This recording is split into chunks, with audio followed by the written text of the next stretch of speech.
Given f of x equals 5x squared plus 40x plus 83 on the restricted domain between -4 and 4, identify the domain of f inverse.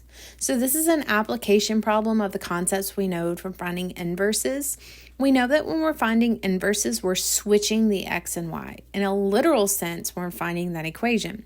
Now, the goal in this problem is not to find your f inverse equation, but to apply what you understand that is happening behind the scenes. So if this is the domain of f of x, it could also be written as -4 to 4 in interval notation.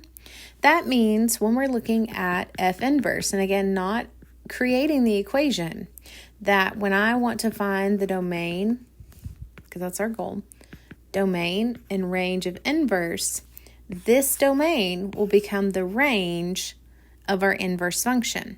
So I could go through these problems and I could actually mark out these three because I want my domain of f of x to be my range of f inverse. Now I have to figure out which of those three domains is going to work. And so instead of, again, finding the inverse function, I'm going to take f of x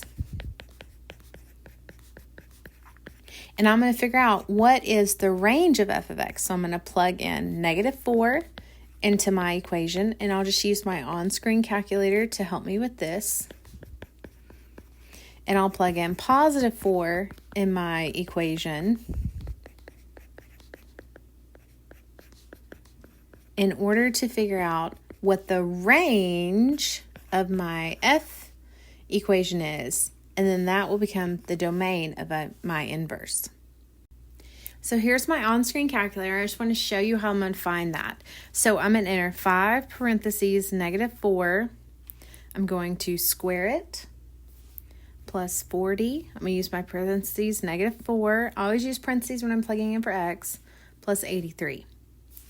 So you can see that's going to be my y value for -4. And then I'll do the same thing, and I'll just plug in +4 this time and see how that works out.